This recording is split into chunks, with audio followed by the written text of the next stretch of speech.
fever dream, can't fall asleep, never felt so strong. When I thought I was over love, just a chemical, you proved me wrong. You don't even know what you do to me. When you're next to me, there's a spark in the air. Something I can't see takes a hold of me. Your energy, it's not even fair. And I finally believe, 'cause it's not that hard to see that I could walk the world for a century. I'd be incomplete, no one else can compare. We were meant to be.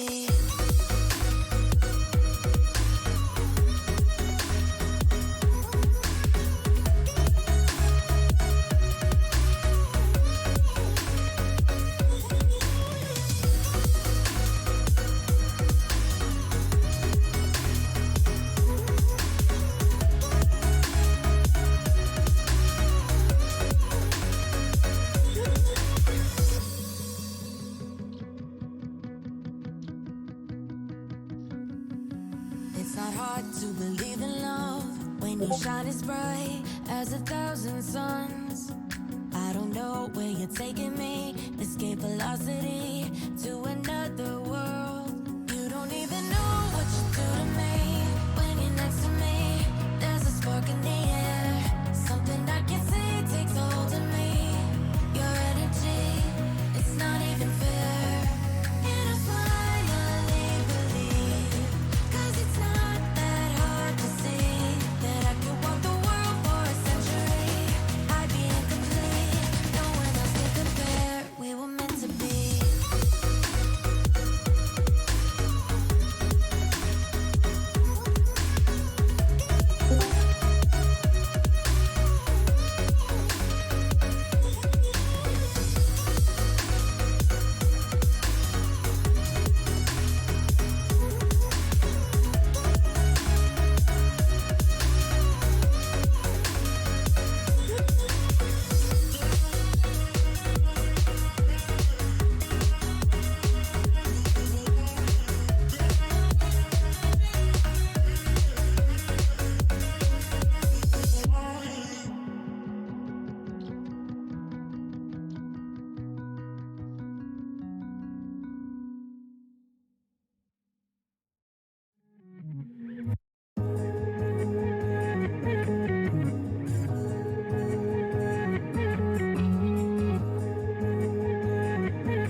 Do you wanna stay the night? 'Cause I don't wanna be alone. It's been weighing on my mind for too long, too long. Do you wanna save a life? 'Cause I just really need someone. I've been barely holding on, and I'm still running from my demons. I'm still hiding all my secrets, and I just need someone I believe in. Will you wait for me while I'm still healing? You know what to say every time I start to slip away. And I surrender, I surrender. There's no more falling down, I've hit the ground. So I surrender.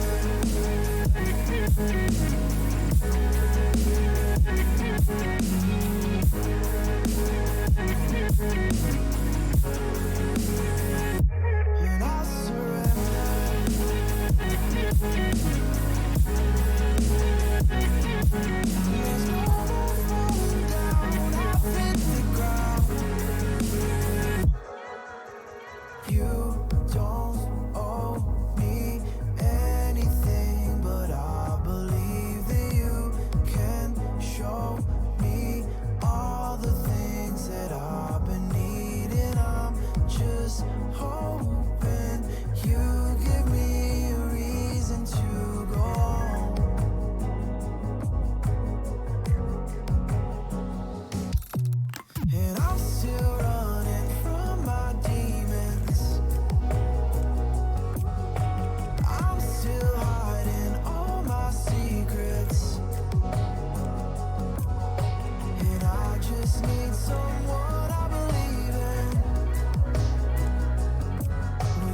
every time I start to slip away.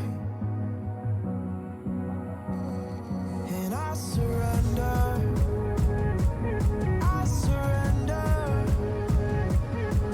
There's no more falling down, I've hit the ground. So I surrender.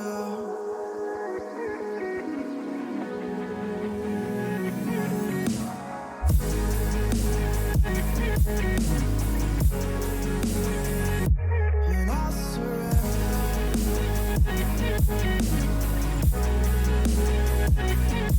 There's no more falling down, I've hit the ground.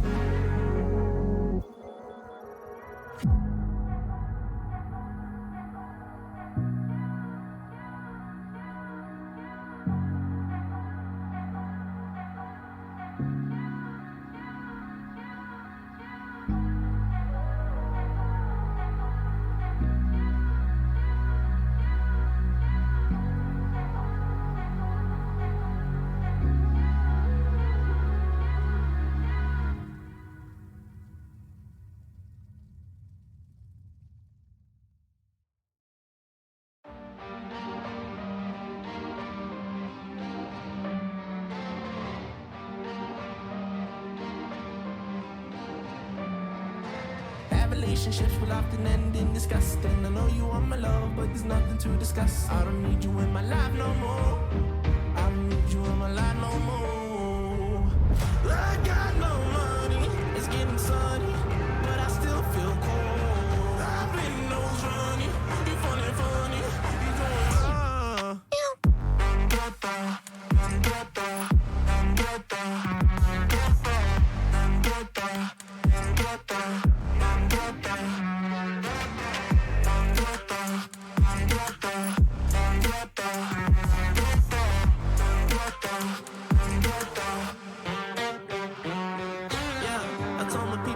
make it out. What? Not the time just to go around. What a word you think is safe and sound. What? Might as well just burn it down. It's always winter time inside my mind. I find it hard to bury, 'cause it gets cold and blurry. Yeah, it gets cold and blurry. She took my heart and then discarded all the evidence. All of her actions were a clear case of malevolence. I got no money, it's getting sunny, but I still feel cold. I've been nose running, you funny, you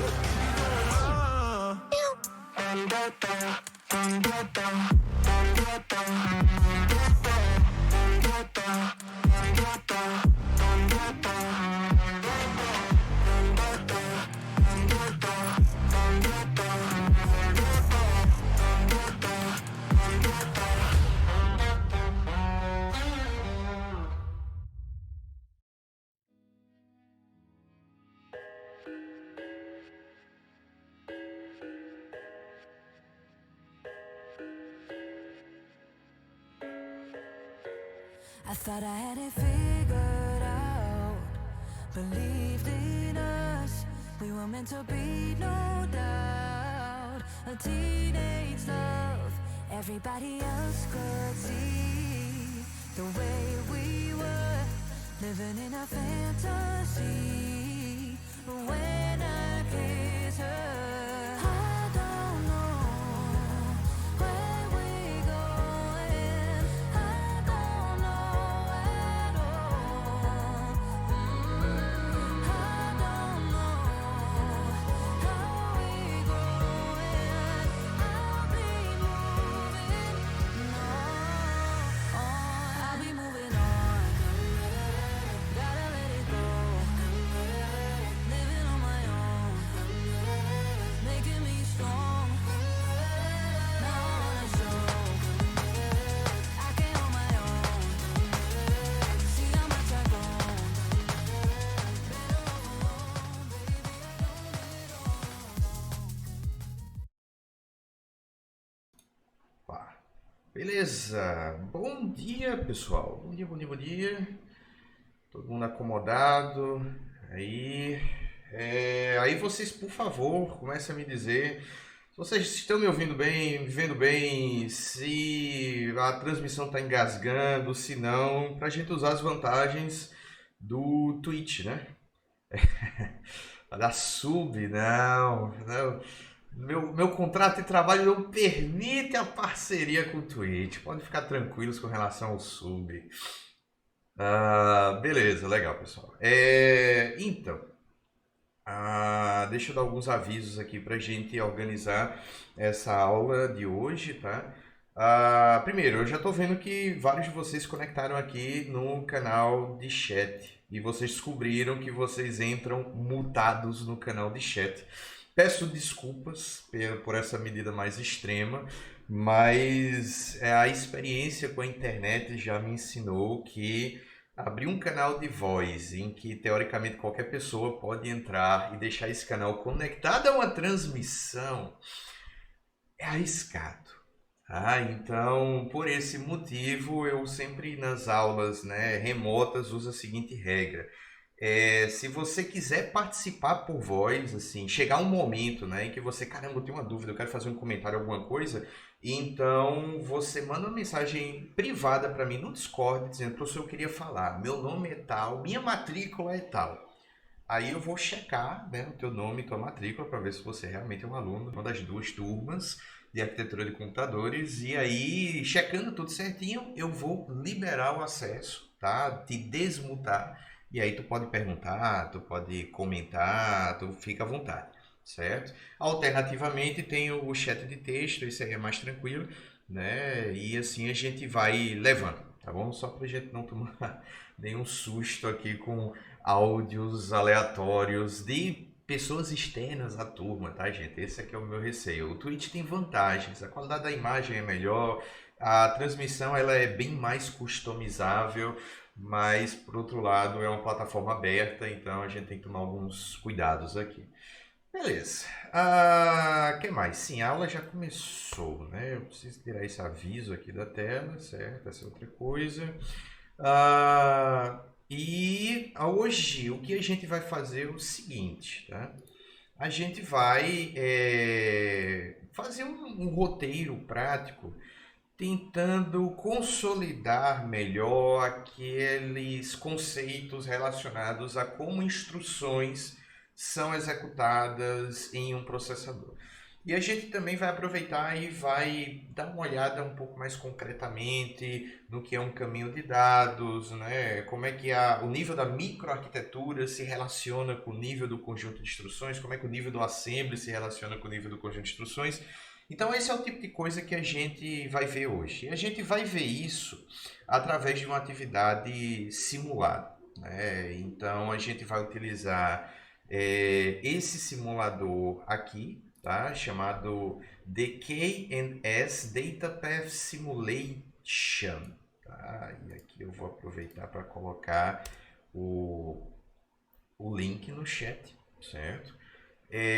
E esse simulador, tá? Ele é uma versão ultra simplificada de um caminho de dados.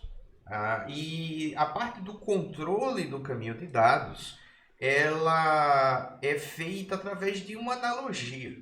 Tá? O K vem de knob, tá? Que é alavanca em inglês, e S vem de switch, que é chave, né? Liga e desliga em inglês. E o autor, né, que é esse professor, o Grant Brodt, tá? Ele usa essas analogias para não ter que entrar nos detalhes de como esses componentes são controlados na vida real. A gente vai ver detalhes sobre como esse controle é feito no processador de verdade, mas só quando a gente estiver estudando o nível da microarquitetura. Isso está previsto lá para o final do semestre, certo? Não, os últimos 2 minutos eu estou apresentando o que é que vai ser hoje, certo? Então, nada muito crítico. E aí, o que vai acontecer é a gente vai acessar esse simulador. E a propósito, gente, deixa eu avisar. Tem vizinho fazendo reforma, que é um dos poderes dos professores, né? Quando a gente vai precisar fazer alguma transmissão online, aí a gente aciona as reformas ao nosso redor. Mas eu acho que não vai atrapalhar muito. Qualquer coisa vocês vão falando aí, que eu vou vendo se o que é que dá para ajustar do microfone. Mas aí eu vou fazer essa prática, tá acompanhando com vocês, demonstrando, e a ideia é que vocês, usando os navegadores, é bom que esse simulador não precisa instalar nada, né? Vocês vão acompanhando as atividades que a gente vai pedindo para vocês fazerem aqui, tá? Então, se vocês clicarem nesse link, vocês devem cair nessa página aqui, certo? Então, aqui tem a apresentação, né, do que é essa simulação. E também a gente tem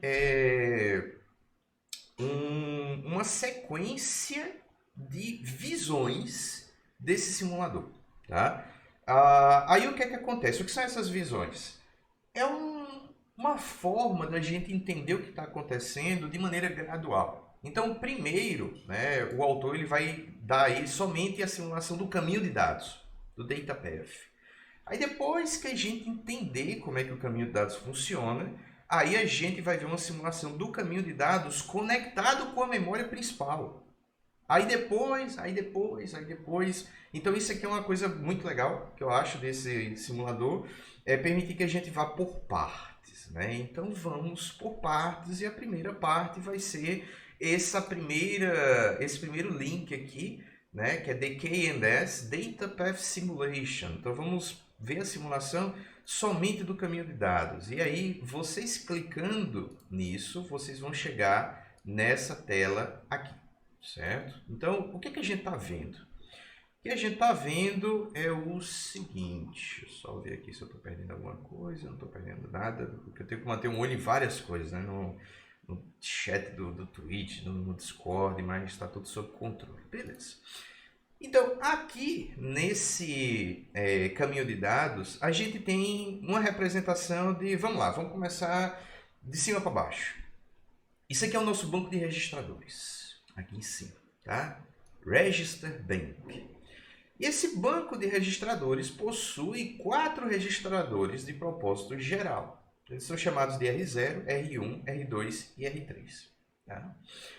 E esse banco de registradores ele possui, né, conexões com essa outra parte aqui do meu caminho de dados, que é a unidade lógica e aritmética, né, a famosa ULA que a gente vem conversando. A conexão entre o banco de registradores e a ULA é feita através de 2 barramentos. Tá? O autor chama isso de barramento A e barramento B. Né? A-Bus, bus no nosso contexto não é ônibus, tá? É barramento. E B-Bus, certo? E aí a ideia então é que a gente possa transportar dados dos registradores através desses barramentos para a nossa unidade lógica e aritmética, que é capaz de realizar 4 operações.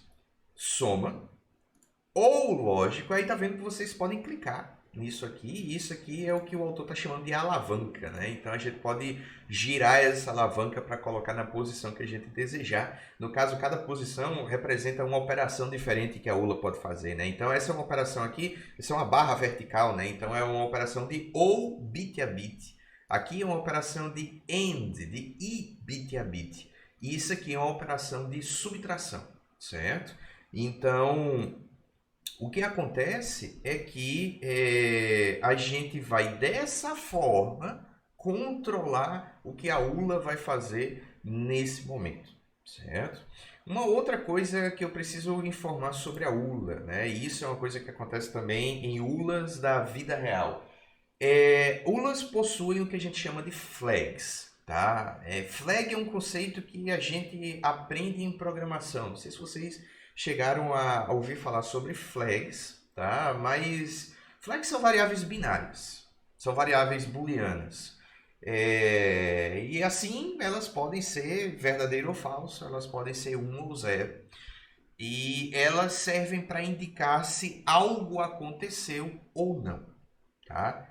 E a ULA, ela é capaz de indicar algo que aconteceu ou deixou de acontecer sobre a última coisa que ela fez. Então, o que que a ULA consegue nos informar sobre o que ela fez? Ela consegue nos informar, por exemplo, se o que ela acabou de calcular foi 0. Se o resultado produzido pela ULA, o último resultado produzido pela ULA foi 0, essa flag aqui ela estará ligada. Tá? Do mesmo jeito, a ULA pode informar se ela produziu um resultado negativo.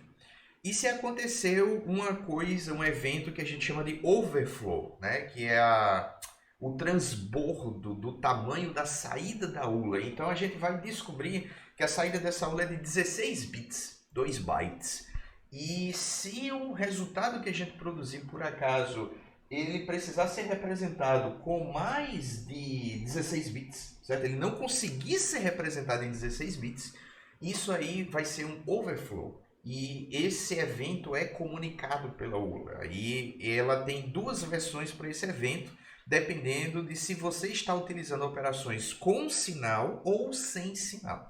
Se você tiver operação usando operações com sinal, ou seja, os números envolvidos podem ser positivos ou negativos, então, se der um overflow, você vai ter que ver isso através dessa flag aqui, Signed Overflow. Overflow com sinal. Se por outro lado você não estiver usando números com sinal, se os seus números forem apenas sem sinal, então você vai prestar atenção nessa outra flag aqui, Unsigned Overflow, certo? Isso aqui é ULA. E aí eu tenho também um barramento C, que serve para transportar os dados da ULA para o banco de registradores, em algum registrador que eu indicar aqui. E aí vocês estão vendo que a conexão entre o banco de registradores e os barramentos A, B e C também são controladas através de alavancas. Então, vamos lá. Eu posso fazer alguma coisa do tipo, eu posso gravar no registrador R0, número 2, eu posso gravar no registrador R1, número 4. E se eu quiser fazer a soma de R0 com R1, eu posso configurar o meu caminho de dados, eu posso controlar o meu caminho de dados dessa forma aqui, ó. Nesse ciclo de operação do processador. Tá? E aí tem aquele conceito de que o que é um ciclo? Bom, por hora vamos pensar da seguinte forma. Tem um relógio do computador, né? Aquele sinal 010101 que o processador usa e que ele trabalha, sei lá, 2 GHz, 3 GHz, 2 bilhões de ciclos por segundo, 3 bilhões de ciclos por segundo. Pronto, cada pulso desse relógio permite que um ciclo aconteça aqui no meu caminho de dados, certo? Então, o que vai acontecer é que para esse ciclo específico eu vou dizer o registrador R0 deve ser propagado pelo barramento A, o registrador R1 deve ser propagado pelo barramento B, e eu quero que a ULA faça uma operação de soma, e o resultado eu quero que seja propagado pelo barramento C. Quando está tudo configurado, aí eu posso apertar o botão de executar, e o simulador vai mostrar muito gradativamente como a coisa está funcionando aqui, né? A propagação passando pelos barramentos, entrando na ULA, a ULA fazendo essa operação, isso sendo propagado pelo barramento C e finalmente entrando e sendo gravado no registrador aqui do nosso banco de registradores, certo? E isso, de novo, é uma simulação que, no sentido de sequência de eventos, é bem realista, né? Realmente, no processador, as coisas vão acontecer bem gradativamente mesmo. Claro que numa velocidade absurda de alta, mas a gente vai ter primeiro esses valores sendo propagados nos barramentos A e B, sendo recebidos pela ULA, a ULA fazendo uma operação, e essa operação, resultado depois sendo propagado pelo barramento C, certo? E por fim, né, só para a gente terminar de entender aqui esse data path, então, coisas que a gente pode configurar, né? Primeiro, a velocidade da animação, tá? Ela está na velocidade média, né? A gente pode colocar rápida e a mais rápida, lenta e a mais lenta, dependendo de se a gente quer analisar alguma coisa com mais detalhes ou se a gente quer acelerar as coisas. E a gente também pode configurar a base numérica. Aqui a gente está utilizando de forma super conveniente uma base decimal, com sinal. Tá vendo que tem um mais e tem um menos aqui. Então, se é com sinal, eu posso, por exemplo, fazer agora R1 menos R2, sendo que R2 vai ser menos 6. Tá? Então, eu vou trocar aqui a operação para subtração e eu quero que esse resultado seja gravado em R3. Eu vou acelerar aqui um pouquinho, só para a gente não morrer de tédio. Então ele vai pegar o 4 e o menos 6 e vai fazer subtração de 4 menos menos 6. E o resultado vai ser produzido, é o resultado 10, certo? Esse 10 vai ser gravado aí no registrador 3. Perceba que uma flag aqui foi ativada, que é Unsigned Overflow, tá? Mas isso aqui só seria relevante para mim se eu estivesse fazendo uma operação com números sem sinal. O que não é o caso. O número que eu tenho aqui é com sinal. Então, a única flag que eu vou prestar atenção para saber se houve um estouro da saída da ULA é essa aqui. Essa aqui não foi ligada, então tudo certo, segue a vida, tá? Mas eu também poderia utilizar uma base decimal sem sinal. Tá? E aí esse menos 6 que está aqui não seria menos 6, sem sinal seria esse número bem grande aqui. Né? E aí sim, isso aí realmente, se eu fizer alguma operação, eu estou no limite aqui de algo que eu consigo representar com 16 bits. E eu também posso representar as coisas em binário. Né? Essa aqui é a forma mais baixo nível realista que eu posso ter do que está acontecendo no caminho de dados, certo? Mauro, eu estou vendo agora a tua mensagem, eu já respondi aqui por padrão, né? Deu para entender aí porque acusou aquele overflow? Acusou o overflow porque a ULA, a priori, ela não consegue saber se os números que estão sendo utilizados são com sinal ou sem sinal, tá? Para ela tudo é binário, então a informação de se a coisa é com sinal ou sem sinal, quem tem que dizer é o programador ou a programadora, né? Então a ULA ela dá as duas flags, tá? Olha, se o cara estiver usando com sinal, ele presta atenção nessa. Se ele estiver usando sem sinal, ele presta atenção nessa outra aqui, tá? Então a gente, né, que está programando é que tem que decidir qual a gente vai prestar atenção. Exatamente, caso a base fosse sem sinal, é isso aí, certo? Então, eu acredito que até agora vocês devem ter brincado já com isso e vocês entenderam bem essa parte de como funciona o caminho de dados puro. Né? Alguma dúvida, gente? Ou a gente pode seguir adiante para as partes mais emocionantes.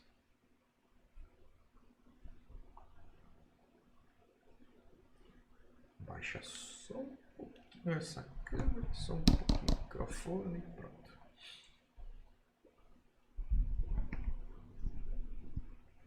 De boas?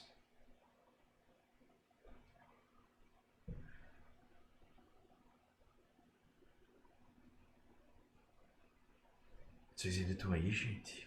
Falem comigo. Tranquilo, pronto, começou a chegar o feedback. Massa, massa, massa. Então tá. Perdi uma boa parte dessa aula que eu tô achando. Que o Wi-Fi pegasse. Tá, ok. É isso aí.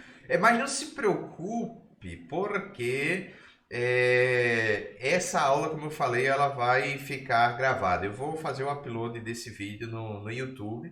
Não que eu esteja dizendo, agora vocês podem ir embora. Aí todo mundo sair da transmissão. Vamos fazer essa transmissão de forma interativa justamente para vocês terem a oportunidade de tirarem dúvidas, fazendo comentários à medida que eu estou mostrando essas coisas aqui para vocês. Mas se vocês perderem alguma coisa, aí vocês podem voltar depois para o vídeo, né, sob demanda lá no YouTube, e aí vocês reveem o que foi perdido, tá? Beleza, então, agora a gente vai voltar aqui para a tela principal, certo? Do nosso simulador. E a gente vai para esse próximo passo aqui, ó, que é The KNS Data Path Simulation com memória principal, certo? E aí vocês clicando nesse link, aí vocês vão chegar nessa tela aqui. Certo? Nessa tela aí, bom, a primeira coisa a gente pode dar uma organizada nesses painéis, né? Eu vou deixar a memória aqui no cantinho e eu vou liberar o resto do espaço para o meu caminho de dados, tá?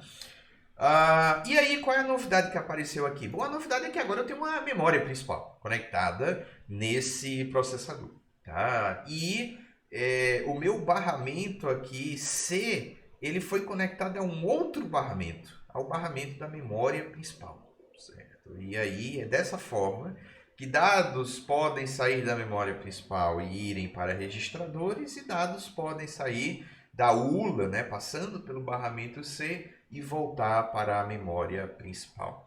E a memória principal, assim como qualquer memória, ela tem endereços. Então, isso aqui é o endereço 0, endereço 1, endereço 2. Cada endereço desses são 16 bits. Tá? Isso aqui é uma memória exótica, porque na vida real, normalmente, cada endereço são 8 bits, é 1 byte. Essa aqui, cada endereço são 2 bytes. Né? Como é que você sabe, professor, que é 2 bytes? Pô, se você mostrar aqui em binário, isso fica bastante óbvio. Que são 16 bits. Tá? Mas beleza, eu vou voltar aqui para a representação decimal. E aí eu tenho uma memória de 32 endereços, né? Então eu tenho 32 endereços de 2 bytes cada, o que me dá uma incrível memória RAM de 64 bytes, né? Baita memória. Mas ela é suficiente para a gente brincar um pouquinho aqui com o nosso processador. E aí, toda vez que eu quiser ler ou escrever em alguma posição de memória, né? Isso aqui RW é read ou write. Aí eu devo selecionar aqui qual é a célula de memória que eu quero acessar em um dado momento. Né? E como eu faço controle aqui do ciclo do caminho de dados, né? Ciclo a ciclo, então em um ciclo eu consigo acessar uma posição de memória apenas. Então por isso que eu tenho que selecionar dessa forma aqui, certo? E o tráfego de dados entre a memória principal e o banco de registradores ou vice-versa, ele vai ser ditado por esse barramento aqui da memória principal, que é um barramento bidirecional. Tá? Então as coisas vão e vêm e a gente controla isso. Né? E notem que a gente está fazendo papel de unidade de controle total aqui. Né? E a gente controla isso através dessas chaves. Tá? Então isso aqui abre e fecha. E aí agora apareceu o conceito de chaves aqui do K e S, né? O S vem sendo de switch aqui. Então, se eu quiser que um número, por exemplo, na memória eu tenho uma variável cujo valor é 10, certo? E em um primeiro momento eu quero que esse número 10 ele seja gravado no registrador R0. Então, o que eu preciso fazer? Eu preciso, esse número vai passar aqui pelo barramento da memória principal, tá? No sentido da memória para o banco de registradores. Então, é essa chave aqui que eu quero fechar. Essa aqui eu vou deixar aberta. Tá? Outra coisa, o barramento C ele é compartilhado pelo barramento da memória principal e pela saída da ULA. E um único barramento pode transportar um dado por vez. Então, essa é outra coisa que precisa ser controlada. O barramento C, nesse ciclo, ele vai passar o dado da memória principal ou da ULA? Bom, agora eu estou dizendo que eu quero transportar um dado da memória principal para o banco de registradores. Eu não quero transportar algo que a ULA está produzindo como resultado. Então, nesse caso, eu devo desconectar a saída da ULA do barramento C. E aí o barramento C deve estar sim conectado num banco de registradores. E qual registrador eu quero gravar isso? Bom, vai ser o registrador R0. E aí eu vou pedir para executar e a gente vai ver algumas coisas interessantes. Né? Primeiro, ele está lendo aqui a memória. A gente vai ver que a leitura da memória, até apareceu 10 aqui no barramento principal, da memória principal, é lento, mas ele está simulando a lentidão da memória. Tá? E outra coisa a ULA não deixou de funcionar, a leitura dos registradores aqui para irem para a entrada da ULA não deixou de funcionar, e isso também é realista. A gente não fica desligando e ligando partes do meu processador à medida que ele está funcionando. Tá? O caminho de dados está funcionando o tempo todo, todas as partes. Né? Então a dúvida não é se uma parte tal não está ligada. A dúvida é se eu vou usar ou não vou usar aquilo que uma determinada parte do processador está produzindo como resultado. Então aqui nesse ciclo especificamente eu decidi não utilizar o que a ULA está produzindo. Eu não ligo, tá? Para o que tiver selecionado aqui nos meus controles, né, para os barramentos A e B. Tá? Porque o que a ULA vai fazer, a operação que a ULA vai fazer aqui, meio que não interessa. Tá? O que eu estou querendo nesse momento é transportar um dado da memória principal para o banco de registradores. E eu fiz o controle do caminho de dados para que exatamente isso acontecesse. Certo? Então, vocês entenderam isso aqui? Tá? Porque se vocês entenderam, aí eu vou pedir para vocês fazerem uma sequenciazinha de eventos. Tá? Eu transportei um 10 para o registrador R0. Eu quero que vocês tenham dois números na memória, né? Aqui eu só tenho dois números na memória, e vocês façam o controle ciclo a ciclo da seguinte operação. Transporte um número para o registrador R0, transporte outro número para o registrador R1. Depois, faça uma operação de soma, por exemplo. Tá? Não, faça o seguinte, faça uma operação de I, tá? Não, faça uma operação de soma. É melhor de soma, tá? Faça uma operação de soma, tá? Entre os dois números que vocês transportaram para os registradores R0 e R1 e gravem esse resultado no registrador R2. Depois do resultado ter sido gravado em R2, aí eu quero que vocês transportem o resultado de R2 para a memória principal de alguma forma. Aí vocês vão ter que se virar para transportar esse resultado de R2 de algum jeito para alguma célula livre da memória principal, certo? Repete aí essa parte de controle aí, não entendeu muito bem. Beleza, a parte do controle não tem tanto mistério não, certo? A gente faz o controle do caminho de dados da seguinte forma. A seleção de registradores e do que a ULA vai fazer, a gente faz através dessas alavancas aqui. Então, essas alavancas controlam o que é que eu vou alimentar nas entradas da ULA. E essa alavanca controla qual é a operação que a ULA vai fazer. Essa alavanca controla em qual registrador eu vou gravar algo que está chegando aqui na entrada do meu banco de registradores. Isso é controle. Tá? Do mesmo jeito, a questão do acesso para o barramento C e do barramento C, isso aqui é feito pelas chaves. Tá? Então, se eu quero que um dado venha da memória principal, certo? E vá para o barramento C, então eu devo fechar essa chave e deixar essa chave aberta. Se eu quero fazer o caminho contrário, deve ser do barramento C para a memória principal, eu abro essa chave e fecho essa aqui, certo? O dado deve sair da ULA para o barramento C ou não deve vir? Bom, isso eu controlo com essa chave aqui. E o dado, ele deve sair do barramento C para o banco de registradores ou não? Eu controlo através dessa chave aqui. É isso que eu estou chamando de controle do caminho de dados, certo? Obviamente, como eu falei no início da aula, isso é uma analogia. A gente não tem alavancas e as chaves, a gente até tem chaves eletrônicas dentro do processador, mas isso aí é feito de uma forma mais técnica e essa forma mais técnica vai ser apresentada para vocês quando a gente estiver no final do semestre estudando o microarquitetura. Tá? Mas o que eu estou falando de controle é essas escolhas que vocês vão fazer através de alavancas e chaves nesse simulador, certo? E aí o que é que eu quero que vocês façam, tá? Eu vou colocar aqui no chat do Twitch. Transporte o número da memória para o registrador R0. Transporte outro número da memória para o registrador R1. Faça uma soma entre R0 e R1 e salve em R2. Depois, passo 4, transporte o conteúdo do registrador R2 para uma célula livre na memória. Beleza? Vou dar uns minutinhos para vocês fazerem isso aqui. Quando vocês terminarem, por favor, escrevam aqui no chat do Twitch. Terminei, só para eu ter uma ideia de quanto vocês terminaram essas 4 etapas aqui, para eu poder mostrar para vocês a resposta. Tá? Enquanto vocês estão fazendo isso, eu deixo uma musiquinha aqui para a gente não ficar no silêncio constrangedor.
tem...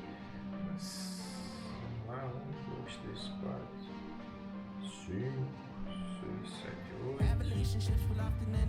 Tá, vamos dar mais 2 minutinhos pra vocês terminarem.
Beleza, então vamos lá, né?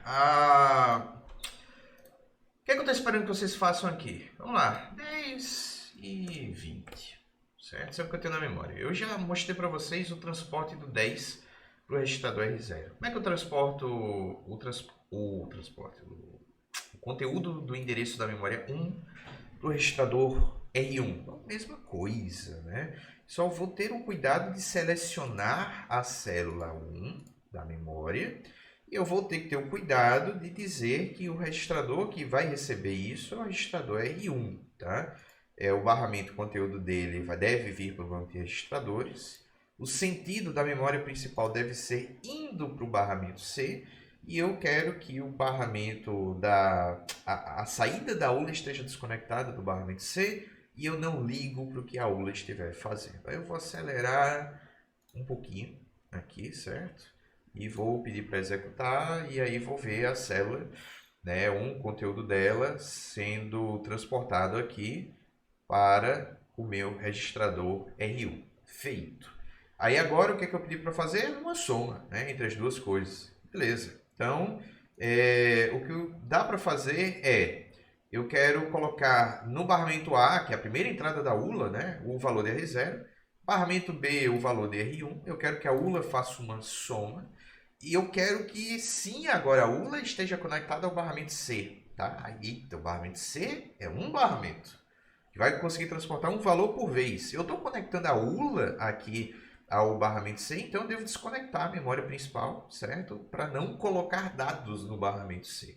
E aí o conteúdo do barramento C sim deve ir para o banco de registradores, isso deve ser salvo no registrador R2, tá?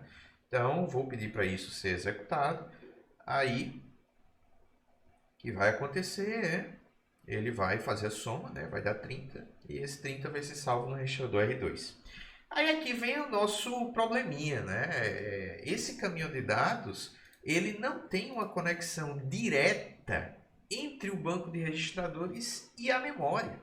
O barramento da memória principal, né? Ele é alimentado pelo barramento C, que recebe como entrada, né, além do que vem da própria memória, que não interessa para a gente nesse momento, mas a outra entrada que ele recebe é a saída da ULA. Então, só tem um jeito da gente transportar esse 30 para a memória principal, fazendo com que esse 30 passe pela ULA. E aí tem algumas formas que eu tenho de fazer isso. Uma é possível, a outra é melhor. Tá? Qual é a forma possível? Bom, a forma possível como acho que vocês sugeriram aqui, né? Exato. Vocês já estão sacando aqui no chat, né, qual é o problema. Eu vou ter, né, eu posso fazer aqui a soma de R2 com R3, aproveitando que R3 é 0. E o número somado com 0 dá o próprio número. E aí eu subtrair também daria certo, né? E aí dessa forma eu vou poder gravar isso aqui no endereço 2, né? E aí a configuração seria, beleza, eu quero somar R2 com R3, né? E eu quero que esse resultado esteja conectado, né, no barramento C, sendo que agora o barramento C deve propagar isso para a memória principal. Eu não quero que esse dado seja mais propagado para o banco de registradores, agora a ideia é que ele vá para a memória principal. E aqui ele vá para esse endereço que eu selecionei aqui, que é o endereço 2, certo? Então, quando eu peço para fazer isso, aí, conforme previsto, né, ele vai colocar esse meu 30 no meu endereço da memória número 2, né? Depois de aguardarmos as demoras da memória. Com o detalhe de que esse simulador está sendo bonzinho. A memória é tipo, sei lá, 2, 3 vezes mais lenta do que o restante do caminho de dados. Na vida real é 50, 70 vezes mais lenta do que o caminho de dados, né? Mas como o autor não quis matar a gente de tédio, então ele maneirou um pouquinho aqui na demora da memória principal. Mas qual é a inconveniência dessa solução? A inconveniência é que eu estou somando com zero porque aconteceu de ter um zero aqui em um dos registradores. Pode ser que esse registrador guarde aí, sei lá, 42, um número muito, muito importante e que não pode sair daí. Eu não tenho um registrador livre para inserir um zero. E aí como é que eu somo com zero nessa situação? Tá? Então, a forma melhor de eu transportar um número de um registrador específico para a memória, sem depender do conteúdo de outros registradores, é fazer uma operação na ULA do número com ele mesmo. E aí, que operação eu posso fazer com 30? Com ele mesmo, né? 30 com 30, que vai dar 30. E aí, vocês explorarem bem isso aí, vocês vão descobrir que se eu fizer um ilógico ou um ou lógico, um ou bit a bit, ou um i bit a bit, o resultado de 30 and 30 é 30. Ou 30 ou 30 é 30. Nada confuso, né? Mas vamos ver isso aqui na prática, antes de eu explicar os detalhes. Então quer dizer que se eu fizer aqui um R2 ou bit a bit R2, o resultado vai dar o próprio valor de R2. E aí eu vou propagar isso aqui para minha memória e ele vai gravar o 30. Então vamos ver, né? Vou colocar aqui nas entradas 30 e 30. Aí eu vou pedir para ser feito um 30 ou 30, o resultado é 30. E aí o 30 vai, tá? Pronto. Então aí é uma forma de eu gravar o conteúdo de um registrador, certo? Sem depender dos valores de outros registradores. Agora, por que 30 ou 30 dá 30? Bom, gente, a gente tem que lembrar que essa é uma operação que está sendo feita bit a bit. E aí a gente vai entender melhor o porquê a gente vendo a representação binária desse negócio. Se é bit a bit, como é que eu vou fazer isso aqui? Eu vou fazer bit menos significativo, certo? Aqui, 0, ou 0. 0 ou 0, tabela verdade da operação lógica ou, dá 0 no resultado. 1 ou 1 dá 1. E essas são as duas únicas situações que a gente vai ter. Porque se eu estou fazendo a operação do número com ele mesmo, os zeros e uns, a sequência, vai ser igual nos dois operandos, A e B. Tá? Então vai ser sempre 0 ou 0, que dá 0, 1 ou 1, que dá 1. E é por isso que eu também poderia ter feito a operação I bit a bit. Porque, de novo, 0 e 0 dá 0, 1 e 1 dá 1. E aí o número 30 vai ser produzido do mesmo jeito, porque os zeros e 1 serão preservados. Tá? E isso vai funcionar.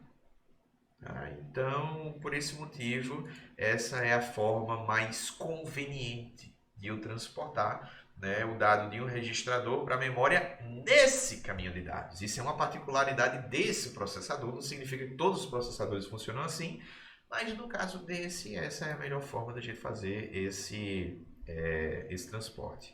A transmissão está travada para mim, vou ter que ir de vídeo num 2x mesmo.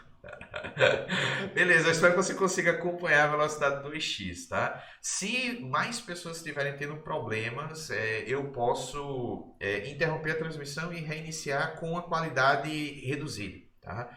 E aí a gente vê se reduz os problemas do travamento, tá, gente? Mas vocês me digam aí depois se isso é o caso ou não. Como transforma o binário no site? Não entendi a pergunta. Os números em binário no site. Ah, ok. Entendi agora. É aqui no simulador, né? Aqui, ó, essa opção. Number base, base numérica, tá? Ele está selecionado por padrão, né? A base decimal, né? Com sinal. Você pode selecionar aqui 2 para indicar que você quer a base binária, tá? E aí ele transforma tudo em binário, certo? É dessa forma aqui. Beleza. Então, entenderam isso aqui, gente? Até agora, podemos passar para o próximo passo. Beleza. Professor, o que acontece no barramento C quando deixa habilitada a chave tanto da ULA quanto da memória principal? Tá. Aí a sua pergunta tem duas versões, na verdade, né? Uma é essa aqui, ó.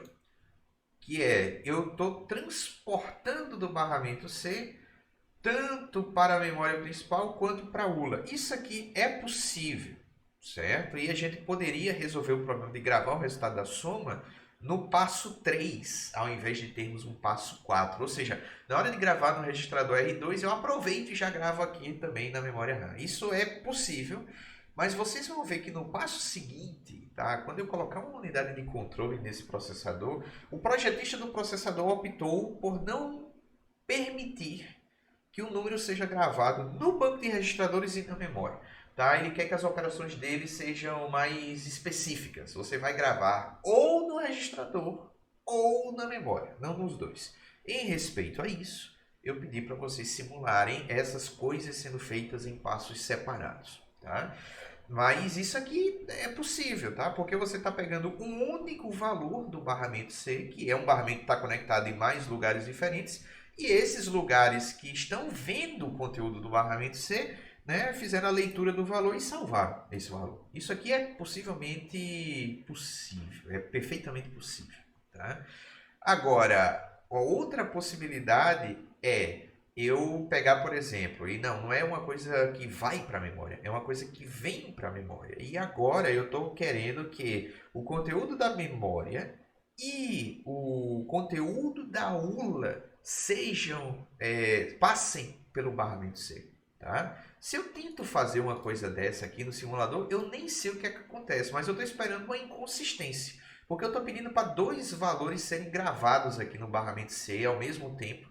Tá? É sacanagem, né? Eu também coloquei aqui o mesmo valor, tá? Vou botar outro valor aqui, né? Quando são os mesmos zeros e uns, aí talvez a coisa funcione. Nós vamos ver se são conjuntos de zeros e uns diferentes, né? Então a ULA produz 10, a memória produz 30. Aí ele está priorizando aqui na simulação que está vindo da memória. Na vida real, eu não tenho nenhuma garantia que isso vai acontecer, certo? Então, eu posso tanto ter uma situação de inconsistência, tá? Eu vou misturar aí zeros e uns, e eu posso ter casos extremos em que o barramento C é queimado, porque eu estou colocando 2 sinais ao mesmo tempo, quando na verdade era para apenas um sinal ser transportado por vez. Dependendo de como o barramento foi construído, eu posso queimar o barramento. Né? Daí a importância da unidade de controle fazer o trabalho dela da forma correta, né? Para que a gente não tenha problemas na parte eletrônica do caminho de dados, certo? Beleza? Tem mais alguma dúvida aqui que ficou? Correção que definir... Tá, peraí, chegou mais coisa. Para o segundo caso, deixei com a ULA gerando 13 e a memória trazendo 30, o barramento você estava com 31. Pois é, se ele está simulando uma inconsistência, é isso mesmo que ele deve simular. É inconsistente, você não pode confiar, né? Porque você está fazendo algo que não deveria, que é pedindo para um único barramento transportar 2 valores diferentes. Tá? Um fio vai ser 0, 1, ele não pode ser 0 e 1, então isso não deve acontecer. Tá? Professor, a operação de definirmos um valor qualquer direto nos registradores é real ou teria que sempre puxar da memória? Vai vir da memória de alguma forma, certo? Mas o valor normalmente vem da memória. Mas ele pode estar embutido na própria instrução também. Você pode ter uma instrução, né, que diz, né, a própria instrução não é vá na memória no endereço 2 e grave o conteúdo desse endereço no registrador 2. Isso é uma coisa. A outra coisa é a própria instrução dizer grave 5 no registrador R0. Tá? Então eu não estou indo na memória para buscar esse valor, né? A própria instrução já disse qual é o valor que tem que gravar no registrador. Isso também pode acontecer, certo? Sendo que a instrução veio da memória. Então, termina que vem da memória de alguma forma, porque não existe um cenário em que a gente liga o processador e o processador já tem instruções dentro dele, tá? Ele está lá quieto e vai buscar instruções, e essas instruções sempre são buscadas da memória. Agora, o que vai ser salvo no registrador ou está contido na própria instrução, ou a instrução diz onde deve ser buscado. Ok? Beleza. Bom, dito isso, e assumindo que vocês não têm mais dúvidas nessa parte, aí eu vou voltar aqui para a tela principal, tá, do nosso processador. E aí eu vou pular esse ponto aqui do QNS com microprogramação, porque isso aqui envolve uma parte de microarquitetura que seria extremamente confuso eu antecipar para agora. Então eu vou pular direto para esse último ponto aqui, que é The Complete QNS Model 1, que na verdade é o modelo 2, né? Mas aqui está errado, o link é Model 2 Computer, tá? Então, se vocês clicarem nesse último link, aí vocês devem ver essa versão aqui, tá? E aí, de novo, vamos dar uma organizada nos painéis. Aqui. Vou puxar a memória, tá? Aqui, beleza, tá organizadinho aqui na transmissão, tá organizadinho na transmissão, beleza. E aí o que acontece é, a gente tem uma novidade aqui. A gente vai ter o nosso caminho de dados, a gente vai ter a memória conectada ao caminho de dados, mas a novidade aqui é essa unidade de controle. Apareceu uma unidade de controle agora aqui. E nessa unidade de controle apareceram coisas que nós ouvimos falar em aula, né? Registradores de propósito específico, PC e IR, tá? Ainda tem um registrador de microinstrução, que vamos ignorar por enquanto, apesar de que, se vocês prestarem muita atenção nos conteúdos desse registrador e nos campos que foram colocados aqui, vocês vão sacar o que esse registrador faz, mas eu não vou explicar isso nessa aula hoje. E tem uma unidade aqui de interpretação da instrução, né, que é um dos passos do ciclo de busca, decodificação e execução. Uma vez que a instrução esteja dentro do processador, essa instrução precisa ser interpretada para o processador compreender o que ele deve fazer em termos de operação, se é uma soma, se é uma subtração, se é uma movimentação de dados, se é etc. E aí, a grande novidade que a gente tem agora é, por termos uma unidade de controle que vai fazer o trabalho de controle do caminho de dados, a gente não precisa fazer mais esse controle do caminho de dados de forma manual. Tá? A unidade de controle vai controlar esse caminho de dados por nós. Mas o que vai ser feito então se a unidade de controle que está controlando? Bom, vai ser feito aquilo que definirmos em instruções. E agora a gente pode usar essa memória não apenas para gravar dados, mas também para colocar instruções que o processador entenda. Tá? Ah, legal, então a gente vai poder programar em linguagem de máquina. Vamos. Agora, beleza, qual é a linguagem que o processador entende?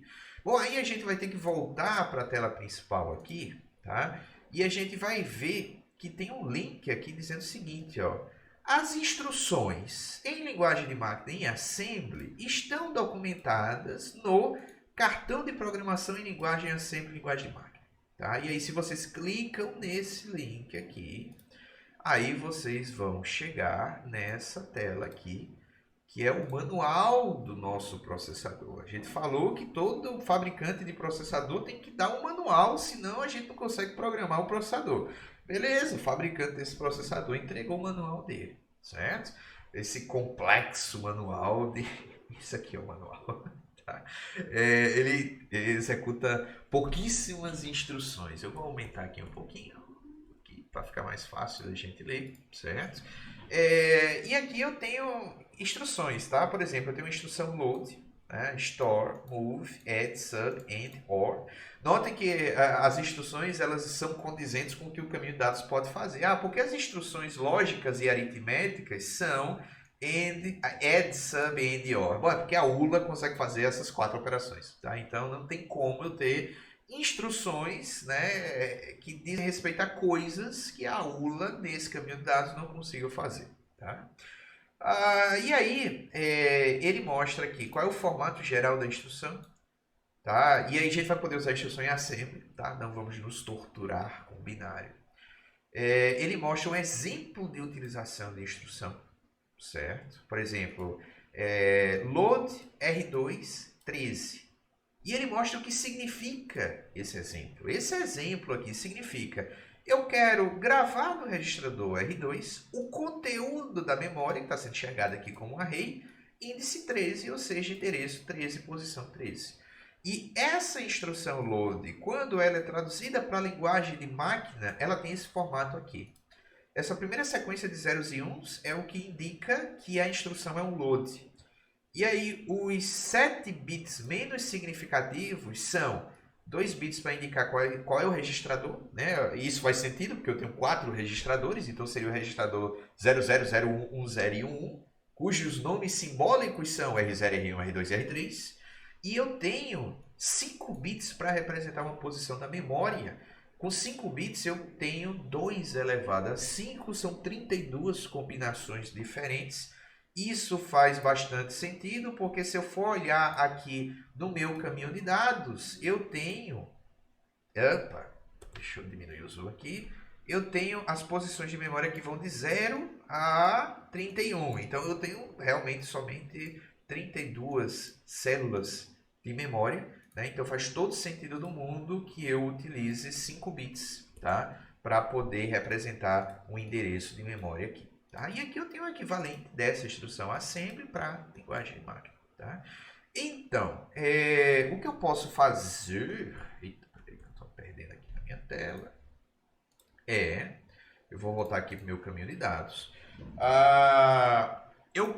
Bom, agora a minha memória principal ela vai ter que ter uma organização, né? E isso acontece na vida real. Eu tenho que ter um conjunto de endereços que são instruções e eu vou ter que ter outro conjunto de endereços que são dados.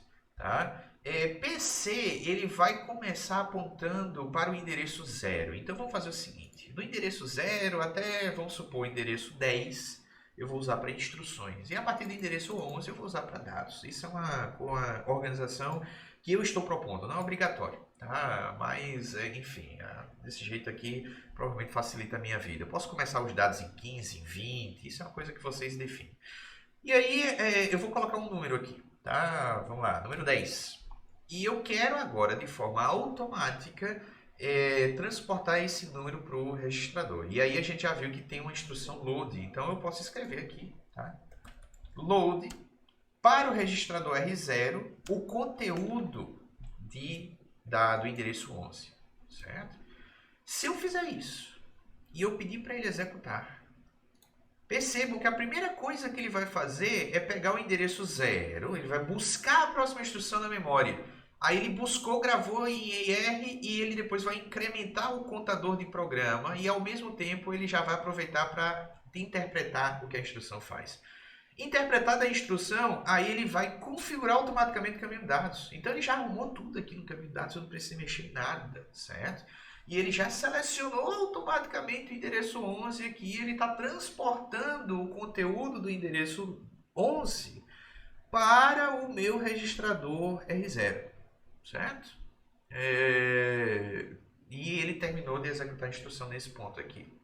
Aí depois ele vai agora buscar a próxima instrução na memória, né? Que é a instrução 0, e aqui ele não parou, né? Sendo que eu estou vendo aqui que ele interpretou essa instrução como um NOP, tá? Que é uma instrução que eu mencionei em sala de aula, que é a instrução faça nada, né? E aí ele tem uma configuração do caminho de dados para faça nada, e ele vai ficar executando isso aqui indefinidamente, né? Mas por que ele interpretou isso aqui como faça nada? Eu vou halt, parar aqui a minha simulação, né? E aí eu preciso voltar para o meu manual, porque no meu manual tem uma instrução faça nada aqui, tem, tá? Aqui, ó, NOP, faça nada, né? Do nothing.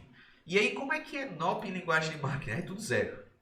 Então se eu botar um 0, ele vai interpretar isso aqui como, beleza, todos os bits são 0 e isso é o equivalente em linguagem de máquina para faça nada. E ele vai ficar em loop, faça nada, faça nada, faça nada. Para evitar isso, Tem uma outra instrução aqui que é halt. Essa instrução não é realista, tá? Normalmente a gente não tem uma instrução que desliga o processador, mas quando a gente quer desligar um processador, a gente corta o fornecimento de energia para o processador, tá? Mas aqui para fins de simulação ele colocou uma instrução chamada halt, que é pare a máquina, tá? Então, se eu quiser parar a simulação, né, aqui depois que eu fizer o meu load, então eu posso simplesmente dizer aqui halt, aí vamos executar esse programa de novo, tá? Aí a primeira coisa que eu tenho que fazer, reset o PC, tá? O PC precisa voltar a apontar para zero. Se vocês não fizerem esse reset e retomarem a simulação, ele não vai executar isso do início do programa de vocês. Eu vou acelerar isso aqui, tá? Vou colocar em fast para a gente morrer de tédio, execute.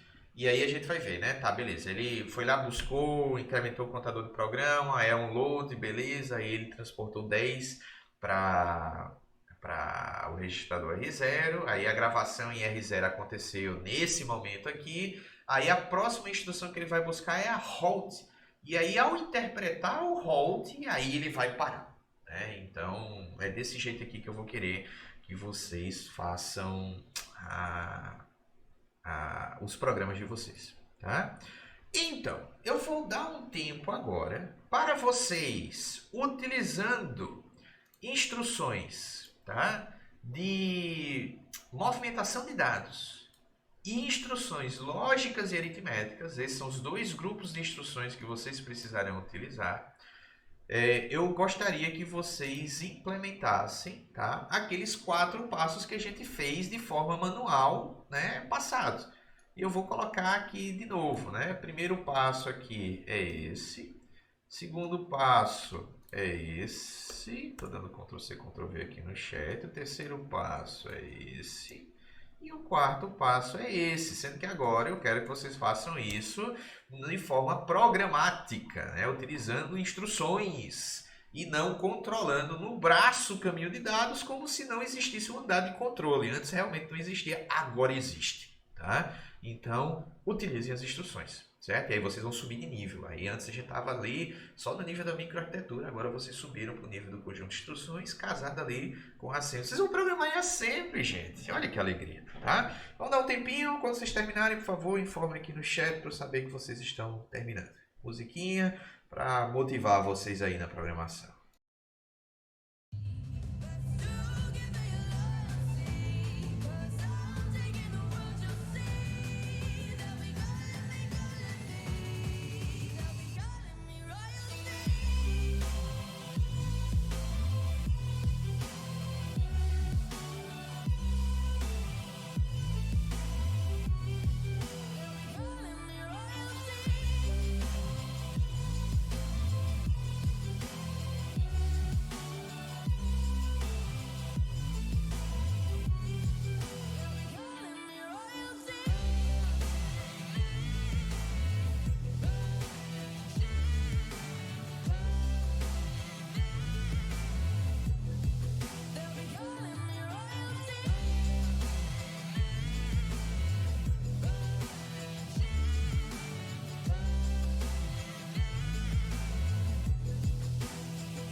So strong when I thought I was over love, just a chemical.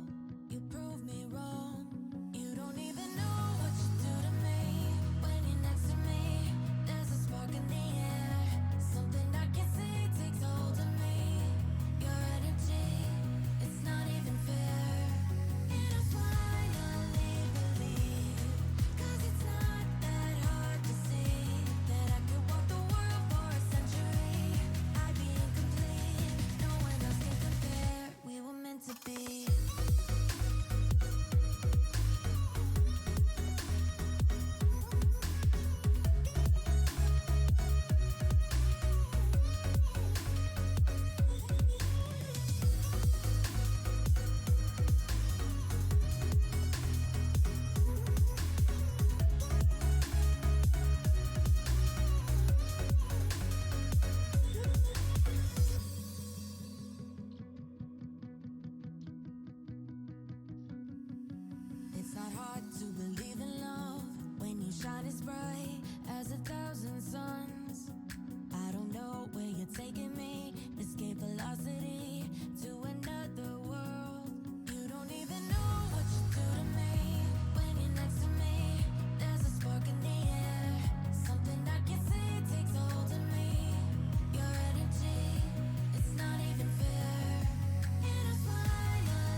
'cause I just really need someone. I've been barely Beleza, vamos dar mais 2 minutinhos. 2 minutinhos. from my demons.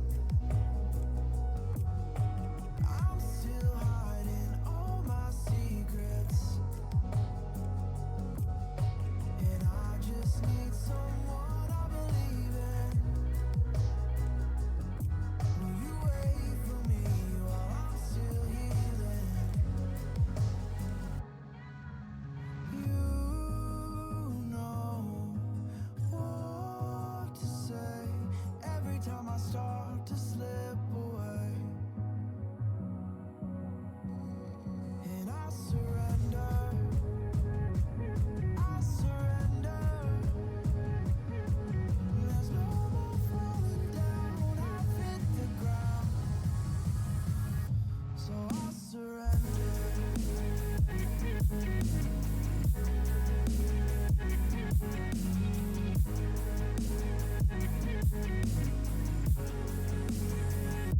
And I surrender.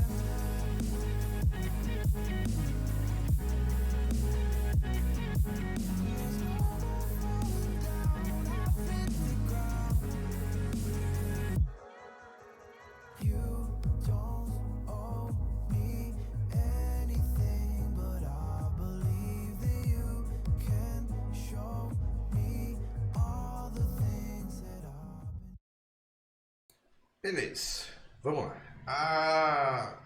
Então, o que é que a gente precisa fazer aqui para replicar aqueles passos anteriores, né? A primeira coisa que eu preciso ter na memória são 2 números, né? Então, eu vou colocar, vamos lá, meus 10 e o número 32 aqui na célula 12, tá? E aí o meu primeiro passo é transportar, os 2 primeiros passos, na verdade, né? Esses 2 números para os registradores R0 e R1. Aqui eu já tenho uma instrução para transportar o conteúdo da célula 11 para o registrador R0. Agora eu posso transportar o conteúdo da célula 12 para o registrador R1. Eu faço aqui um R1 igual a 12, né? Aí isso resolve os 2 primeiros passos. Aí o terceiro passo é fazer uma soma, né? Então, como é que é o formato da soma? Aí eu tenho que consultar o meu manual, né? O meu manual aqui diz que eu tenho uma instrução de soma que recebe 3 parâmetros, que são 3 registradores. Um exemplo de uso é esse aqui, ó. Some R3, R2, R1. O que é que isso aqui significa? Salve no registrador R3 o resultado da soma de R2 com R1. Tá? Então, o que eu vou somar são os 2 últimos operandos. E o que vai receber o resultado é o primeiro operando. Tá? É assim que faz uma soma? Beleza. Então, vou voltar aqui para o meu simulador. Tá? E eu vou colocar aqui some. Tá? Eu quero gravar em R2 e eu quero que faça a soma de R0 para R1. Certo? E aí o resultado vai estar em R2. Agora eu preciso transportar o resultado de R2 para uma célula de memória livre.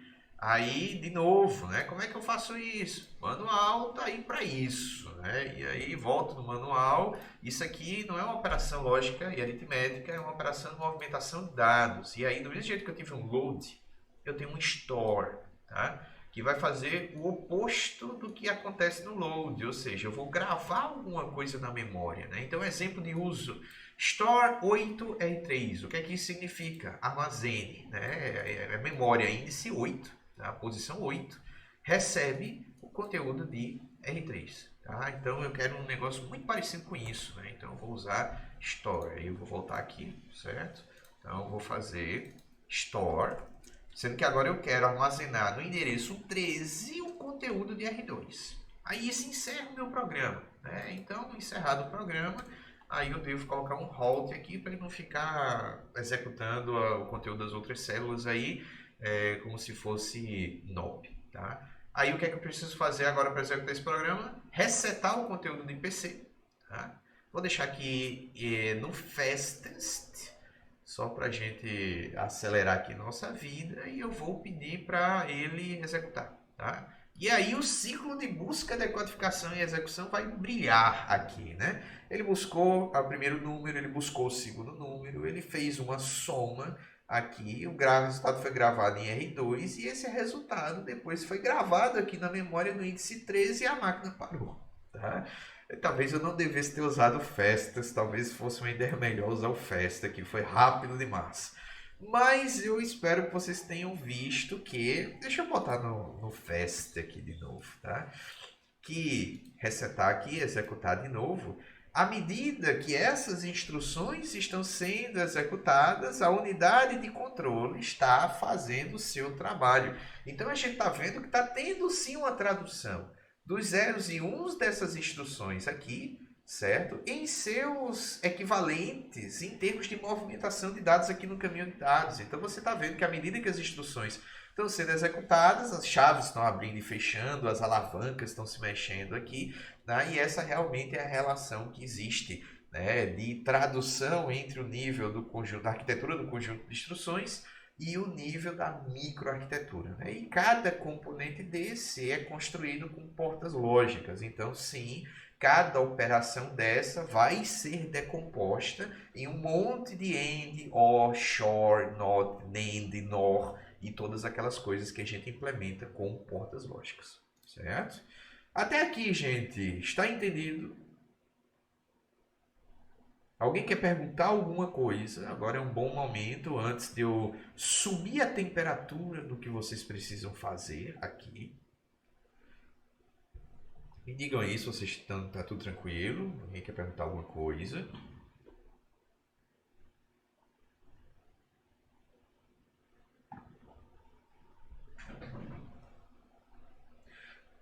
Tá, então se tá tudo tranquilo do lado de vocês, aí eu vou pedir para vocês implementarem um programa um pouquinho mais interessante, certo? O programa vai ser o seguinte, né? Ele deve, eu vou colocar aqui no chat, tá, do Twitch, somar dois números se o primeiro número for menor do que o segundo, tá? E ele deve subtrair o primeiro número do segundo se o primeiro número for maior ou igual ao segundo. E tem uma terceira observação aqui, que é o resultado também deverá ser escrito na memória, tá? Então, o que eu quero que vocês implementem, na verdade, é isso aqui, ó. Se o número 1 for menor que o número 2, então memória vai receber número 1 mais número 2. Else, memória vai receber número 1 menos número 2, certo? Deixa eu só ver se eu estou fazendo isso certo. Se o primeiro número for menor do que o segundo. Pronto, então eu estou pedindo para vocês implementarem isso aqui, ó, que eu acabei de colocar no chat. Isso é um if, com else, tá? Que não existe em linguagem de máquina, tá? Mas para fazer isso, vocês vão ter que usar de forma criativa um terceiro grupo de instruções que temos aqui no manual, que são as instruções de branching. Isso aqui são instruções de desvio, tá? Como é que essas instruções de branching funcionam? Bom, a gente tem três delas, né? A primeira é para fazermos desvio incondicional. Isso aqui é o equivalente à instrução goto, vá para. Tá? Então, quando eu digo, por exemplo, branch e boto o endereço da memória, eu vou fazer com que PC receba o endereço que eu coloquei. E nesse caso, a próxima instrução vai ser a instrução que está no endereço que eu coloquei aqui, certo? Então, se eu digo branch 10, eu estou dizendo, bom, daqui vá para 10, certo? E aí ele vai para a instrução de número 10 no passo seguinte. Agora, eu também posso ter desvios condicionais, certo? Ou seja, esse pulo para uma outra instrução que não é a próxima instrução ali na sequência da memória, ele vai acontecer se uma condição for atendida. No caso da instrução B0, a condição é se a última coisa que a ULA produziu como resultado foi um 0, certo? Então, se eu fizer B0, aí, por exemplo, aqui, o exemplo que ele dá é B02. Se eu usar essa instrução desse jeito, ele vai dar uma olhada na ULA, mais especificamente na flag da ULA, com muitas telas abertas. Então, ele vai dar uma olhadinha aqui nessa flag, ó, 0. Ela tá ligada ou não tá ligada? Tá? Isso vai me dizer o que é que aconteceu com a ULA na última coisa que a ULA fez, certo? Se essa flag tiver ligada, aí sim, né? Se eu tiver usado B02, então a próxima instrução que vai ser executada vai ser a instrução do endereço 2. Ah, mas e se a flag 0 não tiver ligada? Bom, se a flag 0 não tiver ligada, vai ser como se essa instrução não tivesse efeito nenhum. E aí, depois que eu executar a instrução B02, aí a próxima instrução vai ser literalmente aquela que está no endereço seguinte ao endereço que tinha B02. Segue o fluxo normal se a condição não for atendida. Tá? Eu só tenho um salto para frente ou para trás se a condição for atendida.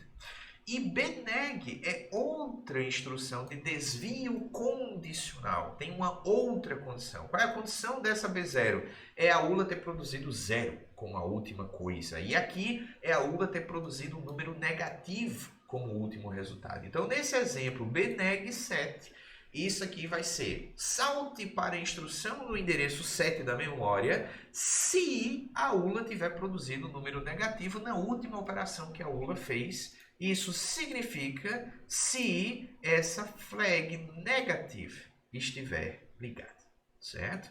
Então, é utilizando as instruções de desvio, de branching, tá?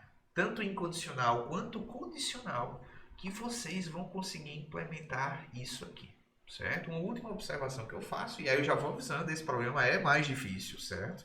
Alguns de vocês podem não conseguir, não se desesperem, né? Dificuldades que vocês enfrentem agora vão ser muito bem trabalhadas quando a gente estiver estudando Assembly, mas por hora eu quero que vocês imaginem que forma criativa vocês podem utilizar para descobrir se o número N1 é menor do que o número N2, tá? Então a solução começa resolvendo esse probleminha. Como é que eu faço essa comparação utilizando somente as instruções que tem no meu conjunto de instruções, tá? Eu vou dar aí de 5 a 10 minutos para vocês descascarem esse abacaxi.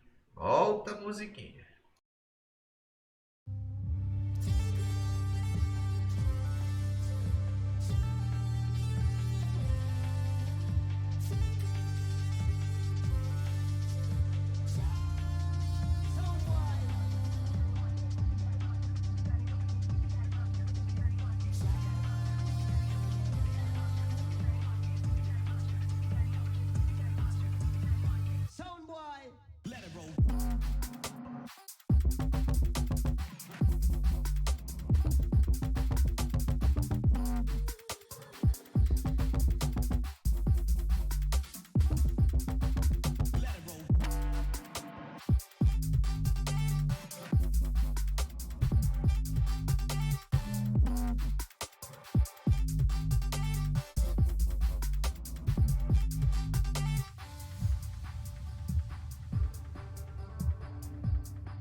Não esqueçam de avisar no chat quando terminarem, tá?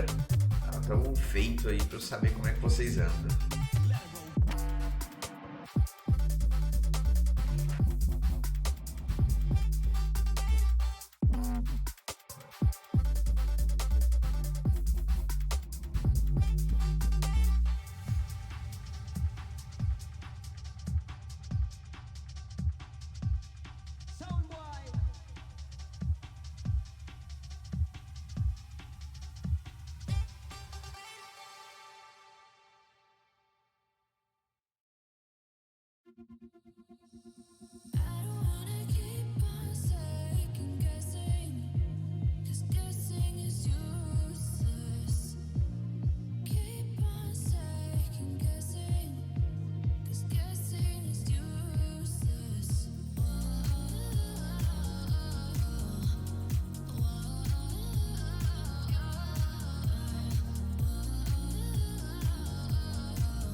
Quem não terminou, vejam se conseguem terminar em cerca de, sei lá, 3 minutinhos.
Beleza, então vamos. Quem não conseguiu, não tema, vamos comigo aqui para a gente analisar como é que a gente resolve isso, né? Então vamos lá.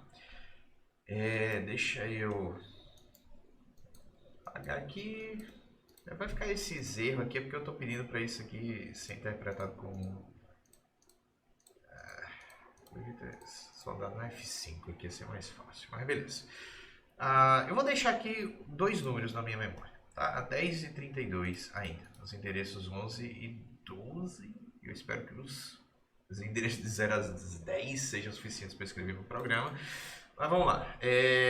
Então, primeira coisa que eu preciso fazer é comparar se 10 é menor, igual ou maior do que 32, tá? Então, para eu fazer essa comparação, né, esses números precisam estar em registradores, porque a ULA é quem vai ter que fazer essa comparação de alguma forma, e a ULA, eu não tenho operações nesse processador que permitam que a ULA utilize números que estejam na memória, tá? Então, primeiro o número tem que ir para registradores, aí depois é que eu faço alguma coisa com esses números, né? Isso é uma particularidade desse processador. Então, vamos lá, eu vou colocar no registrador R0, tá? O conteúdo da posição 11 de memória, eu vou colocar no registrador R1 o conteúdo da posição 12 de memória. Estou pegando esses dois números aqui e eu estou colocando nos registradores, vou até zerar isso aqui, né? Para não ficar confundindo as coisas, dos registradores R0 e R1. Aí agora eu preciso saber se o conteúdo desse registrador é menor, igual ou maior do que o desse registrador. Como é que eu posso fazer isso?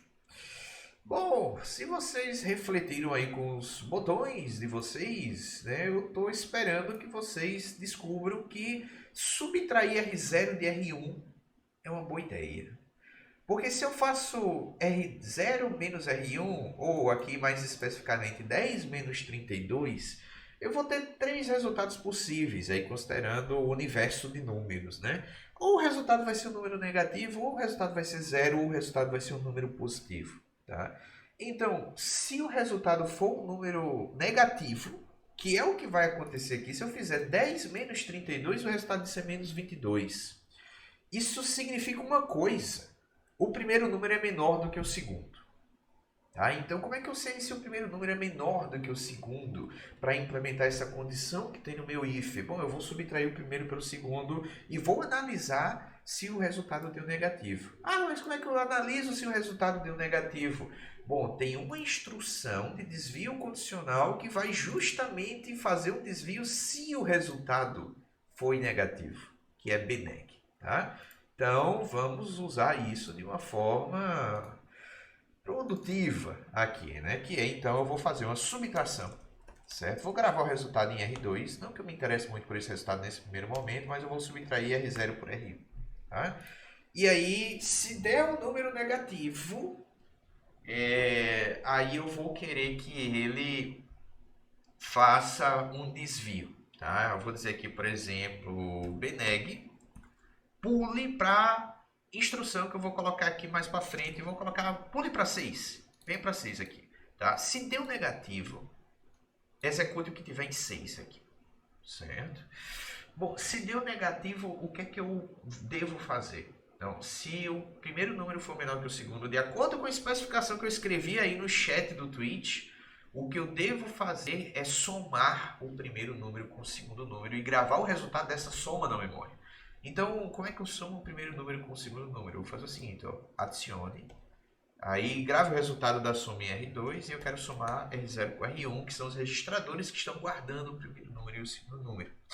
E depois que eu tiver o resultado dessa soma, aí eu devo fazer o armazenamento desse resultado na memória. A instrução store faz isso. Armazene, aí eu vou usar esse endereço aqui, tá? O endereço 13 na memória.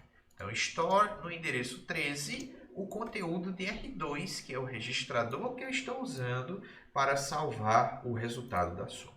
Tá? Então, isso faz com que eu resolva o lado do meu if, né? Agora falta o else. O else vai ser se esse desvio não acontecer. Ah, eu fui lá, subtraí o primeiro número do segundo número e o resultado deu zero. Ou seja, os números são iguais. Ou então o resultado deu positivo. Ou seja, o primeiro número é maior do que o segundo. Nesse caso, né, no if que eu coloquei na especificação, eu entraria no bloco do else, certo? O else aqui vai ser executado da seguinte forma. Se esse desvio não for feito, então a próxima instrução que vai ser executada não vai ser a 6, vai ser a 4. Porque a 4 é a instrução, é o endereço de memória que se segue após a instrução BNEG 6, certo? O que é que eu tenho que fazer? É uma subtração nesse caso, certo? Se o número o primeiro número não for menor do que o segundo, eu devo fazer uma subtração, certo? E aí, essa subtração eu poderia escrever aqui, ó, sub R2, R0 e R1. Sendo que essa subtração é a mesma subtração que eu fiz aqui para comparação. Aí aqui eu estou vendo uma oportunidade de otimização, tá? Se R2, nesse momento aqui, já tem o resultado dessa subtração, eu não preciso fazer essa subtração de novo, preciso. Então eu somente vou armazenar gravar o resultado dessa subtração na célula 13, né? Gravar isso aí na memória. Então o que eu posso fazer é store em 13 o conteúdo de R2 direto. Se eu não fizer esse desvio, eu já tenho o resultado da subtração, então eu posso fazer esse armazenamento direto aqui, tá? Aí depois de fazer esse armazenamento, aí ele vai executar essa próxima instrução aqui. Aí o que é que eu posso colocar aqui? Bom, eu tenho que colocar alguma coisa para impedir ele de sair executando essas instruções aqui. Porque lembre-se, o processador ele vai ficar incrementando o PC após executar cada instrução. Então se eu não fizer algo que permita que eu pule as instruções que seriam executadas caso a condição tivesse sido atendida. Então ele vai executar o conteúdo do else e depois ele vai executar o conteúdo do if. Não é isso que eu quero. Tá? Então como é que eu salto? Se eu chegar aqui nesse ponto, como é que eu pulo as instruções 6 e a instrução 7 para executar diretamente o que está aqui em 8? Aí eu tenho uma instrução de desvio incondicional no manual, que é a instrução branch. Tá? No meu manual existe o branch aqui, que é um desvio que é feito sem a necessidade de uma condição ser atendida. Então, nesse caso, eu vou colocar aqui branch, certo? Pule para 8 direto. Nessa situação, não execute isso aqui. E em 8 eu posso colocar alguma coisa como halt para encerrar o meu programa. Então, isso aqui é uma versão nem muito otimizada do meu programa, né? Mas eu vou deixar assim, depois eu vou fazer mais um passinho para o meu programa ficar mais enxutinho ainda, certo?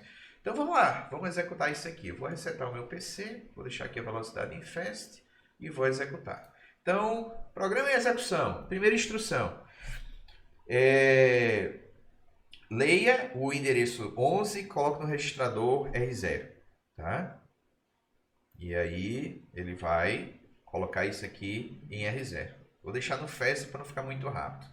Próxima instrução. Leia o segundo operando, número, e coloque no registrador R1.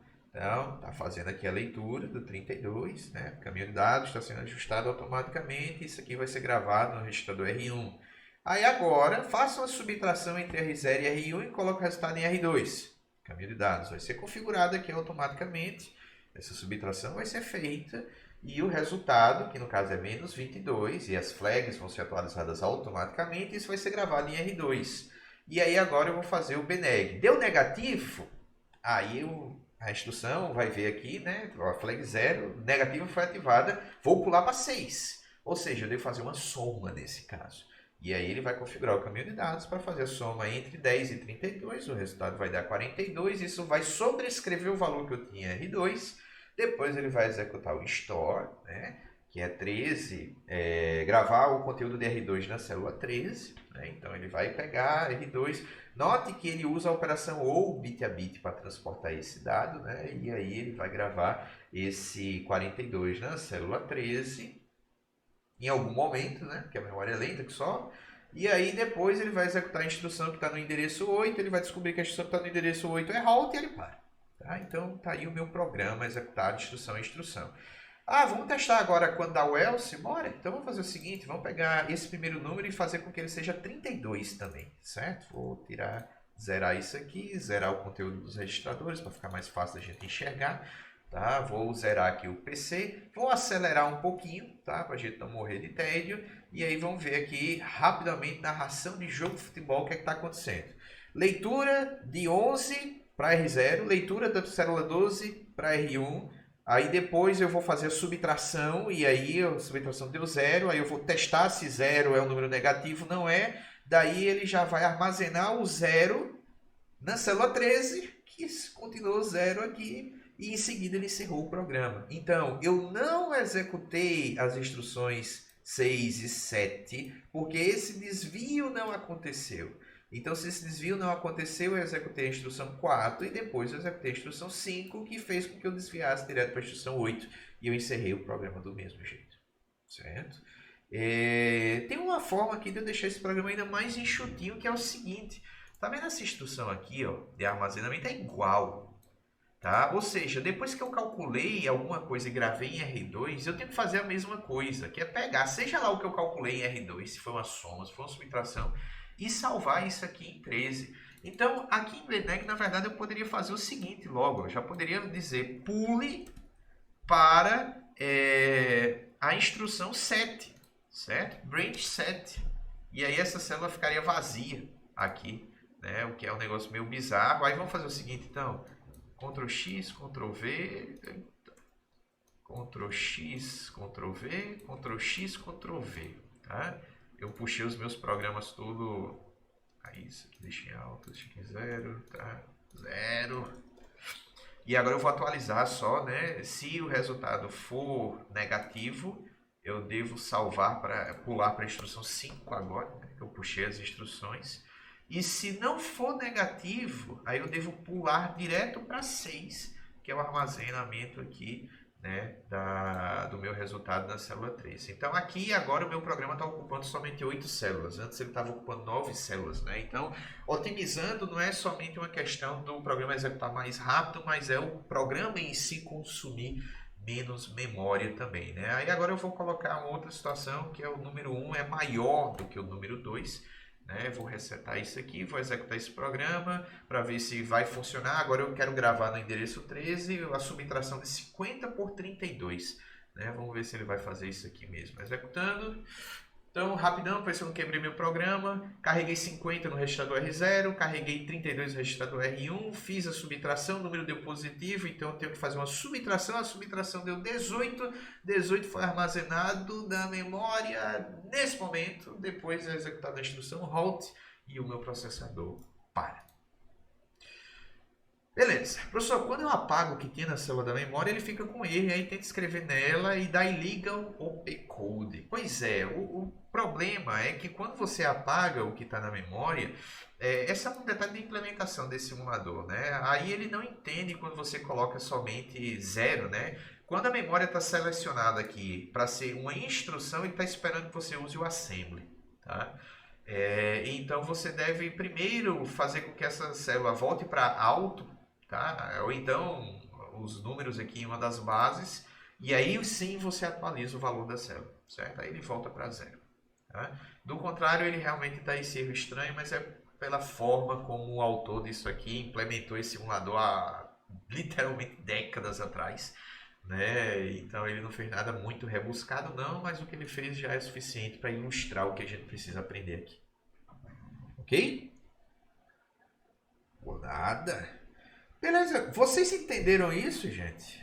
Então hoje vocês programaram em Assembly, né? A boa notícia é que Assembly não tem ponto e vírgula.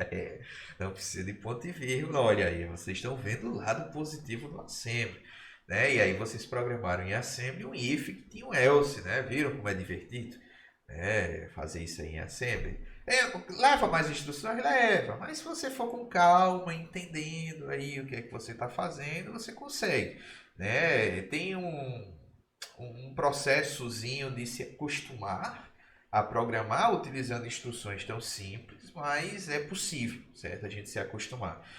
Não que eu estou dizendo, vamos fazer todos os programas agora programando nesse nível, tá, de abstração.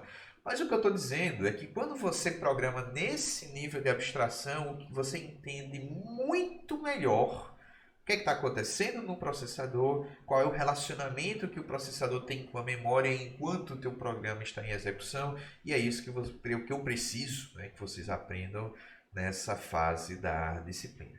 Beleza, gente? Alguém quer fazer alguma última pergunta, observação, críticas, sugestões? Ou podemos encerrar a aula de hoje?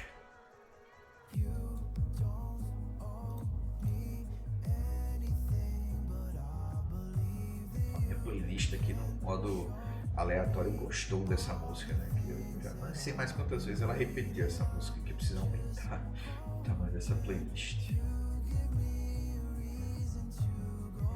Bom, se vocês não têm mais dúvidas, então a gente pode encerrar a aula de hoje e irmos almoçar, tá? Então é isso, gente. Valeu aí pela participação, pela presença de vocês. Nossa próxima aula agora vai ser na terça-feira, vai ser presencial, conforme combinado, né?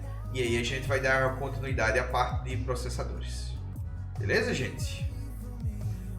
Valeu! Bom almoço para todo mundo, bons estudos. Até a próxima semana, gente. Tchau, tchau. Time I start to slip away.